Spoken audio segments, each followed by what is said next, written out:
Nah, Assalamualaikum warahmatullahi wabarakatuh. Selamat pagi, salam sejahtera untuk kita semua. Perkenalkan, saya Ahmad Rizal Ismar Putra, mahasiswa PLTA Teknik Industri uh, BINUS University Online. Izin mempresentasikan tugas UAS saya dari mata kuliah Kewarganegaraan yang berjudul Membangun Kesadaran dan Perilaku Masyarakat dalam Mendukung Pengelolaan Sanitasi Layak dan Air Bersih Berkelanjutan di PLT Desa Parua untuk mencapai tujuan SDG 6. Ini latar belakangnya yaitu yang pertama, SDG 6 menargetkan akses universal air bersih dan sanitasi, namun tantangan seperti tata kelola, ketimbangan akses, kekeringan, dan keterbatasan pembiayaan masih menghambat. Penelitian dan kolaborasi global sangat penting untuk mengatasi kesenjangan ini. Diperlukan solusi holistik berbasis kolaborasi, inovasi, dan teknologi untuk mencapainya. Tanpa langkah konkret dan percepatan intervensi, target SDG 6 sulit tercapai pada 2030. Di tingkat lokal, tantangan mitigasi bencana terkait kekeringan juga menjadi faktor penghambat utama. Kekeringan digolongkan sebagai bencana yang mengancam kehidupan masyarakat. Mitigasi kekeringan mencakup pengelolaan sumber daya air yang berkelanjutan serta edukasi masyarakat untuk konservasi air. Langkah ini penting untuk mengurangi dampak negatif kekeringan pada ketersediaan air bersih dan ketahanan masyarakat dalam menghadapi bencana.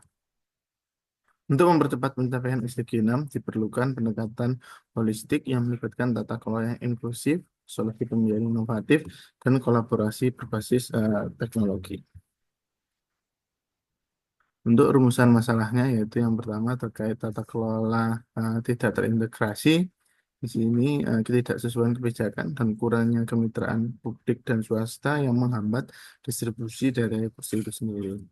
Yang kedua, ketimpangan akses di mana daerah pedesaan dan wilayah terdampak kekeringan masih kesulitan mendapatkan air bersih dan sanitasi. Nah, yang ketiga, keterbatasan pembiayaan di mana model pendanaan tidak berkelanjutan dan implementasi solusi berbasis penelitian masih minim. Selanjutnya, kurangnya literasi masyarakat terkait pengelolaan limbah air yang ada di PLTD dan keterlibatan stakeholder terkait dalam mengelola limbah air yang ada di PLTD itu sendiri. Untuk metode pelaksanaan proyeknya, pertama yaitu kami melakukan persiapan proposal, di mana yang pertama yaitu menyusun proposal kegiatan dengan fokus peningkatan dan kesadaran sanitasi dan air bersih di masyarakat. Selanjutnya menentukan metode, lokasi, dan tujuan dari sosialisasi itu sendiri, dan mengajukan proposal untuk dilakukan approval oleh dosen pembimbing. Selanjutnya dilakukan pelaksanaan kegiatan. Di sini dilaksanakan observasi untuk memantau kondisi akses air bersih dan sanitasi yang ada di masyarakat. Selanjutnya dilakukan FGD atau forum group discussion yang berguna untuk melaksanakan diskusi dengan para pelaku usaha terkait untuk melakukan identifikasi masalah dan solusinya. Selanjutnya melakukan wawancara untuk menggali perspektif pelaku usaha dan masyarakat terkait pengelolaan air dan sanitasi di lingkungan sekitar dan melakukan dokumentasi untuk video wawancaranya. Dan yang terakhir untuk penutup, sini kami melakukan pengeditan video dokumentasi kegiatan yang sudah dilaksanakan, terus menyusun laporan akhir dengan bukti pelaksanaan dan menyerahkan laporan kepada dosen sesuai dengan tenggat waktunya. Selanjutnya untuk forum group discussion ini, nah, narasumber yang saya wawancarai yaitu bernama Bapak Irfan Muzaki. Beliau adalah tim leader K3L PT PLN Persero PT Ambon. Tanggal dan waktunya yaitu 19 Januari 2025 dari pukul 15 sampai 15.15 WIT yang berlokasi di kantor PLN UP3 Ambon dengan topik pengelolaan limbah air yang ada di PLT Japarwa. Dari hasil diskusi dengan narasumber, berikut adalah beberapa poin-poin yang dapat saya sampaikan, yaitu Yang pertama, seluruh pengelola PLTD yang ada di PLTD Saparua ini sudah memiliki sertifikat kompetensi dalam melakukan pengelolaan air limbah, yaitu OPAL atau penanggung jawab operasional pengelolaan air limbah, di mana sertifikasi ini sudah berlisensi BNSP atau Badan Nasional Sertifikasi Profesi. Yang kedua, untuk pengelolaan limbah air domestik yang ada di PLTD Saparua dari kegiatan operasionalnya, yaitu dari PLTD itu sendiri maupun dari limbah dari kantornya, ini sudah dijadikan di dalam satu wadah eh, tertutup yang dinamakan biofilter. Jadi limbah air ini tidak mencampuri air yang ada di lingkungan sekitar. Dan yang terakhir, bekas dari pengelolaan limbah air yang sudah tertampung ini dapat dimanfaatkan kembali airnya untuk menyirami tanaman yang ada di sekitar PLTT. Dan tumbuhan tetap bisa tumbuh subur meskipun air yang digunakan untuk menyiram ini adalah bekas air limbah. Kemudian hasil dari wawancara dengan narasumber juga kami dapat beberapa solusi untuk dilakukan perbaikan, yaitu yang pertama, kita harus melakukan kolaborasi dengan pihak terkait seperti Dinas Lingkungan Hidup untuk mendapatkan bimbingan dan dukungan dalam pengelolaan limbah air. Yang kedua, melakukan sosialisasi dan edukasi kepada seluruh pengelola PLTD Saparua serta masyarakat sekitar PLTD tentang bagaimana cara mengelola limbah air dan memanfaatkannya agar air ini tidak terbuang percuma di lingkungan sekitar.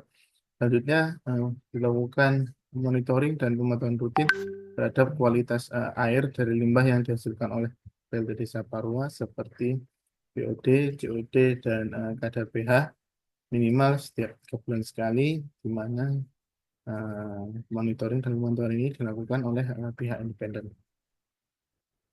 Untuk refleksi pribadinya, berdasarkan wawancara dengan narasumber untuk self awareness, dari topik self awareness, yang pertama yaitu saya dapat memahami masyarakat dan pengelola PLTD Saparua tentang pentingnya pengelolaan limbah air. Yang kedua, pengelola PLTD dapat melihat limbah air sebagai peluang yang bisa memberikan kontribusi positif.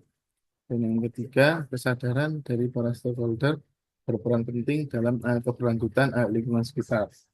Selanjutnya, untuk adaptability, yang pertama, kesadaran lingkungan dari masyarakat yang berkembang dan mampu menyesuaikan diri dengan kebijakan pengelolaan limbah air yang ramah lingkungan.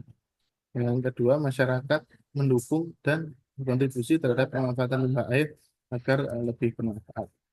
Selanjutnya, untuk kolaborasi, di sini kolaborasi yang solid antara pengelola PLTD, masyarakat, dan pihak lainnya menjadi kunci sukses dalam pengelolaan limbah yang ada di PLTD Saparua.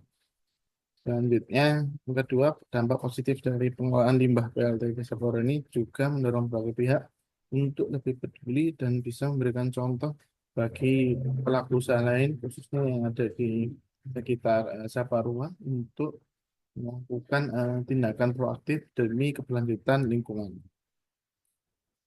Kesimpulannya dari hasil wawancara ini yaitu dengan pertumbuhan mindset positif, peningkatan kesadaran lingkungan, dan kolaborasi yang kuat antara pengelola PLTD, masyarakat, dan pihak terkait lainnya, pengelolaan limbah di PLTD Saparua ini menjadi contoh bagaimana tindakan proaktif dapat mendorong keberlanjutan lingkungan. Quotes-nya untuk uh, terkait pengelolaan limbah air ini yaitu dengan mengambil tindakan kolektif untuk melestarikan dan mengelola air secara bijaksana, kita dapat memastikan akses terhadap air bersih bagi generasi mendatang. Demikian presentasi kami dari tugas program negara ini. Apabila ada kurang lebihnya, kami mohon maaf. Terima kasih dan banyak terima kasih.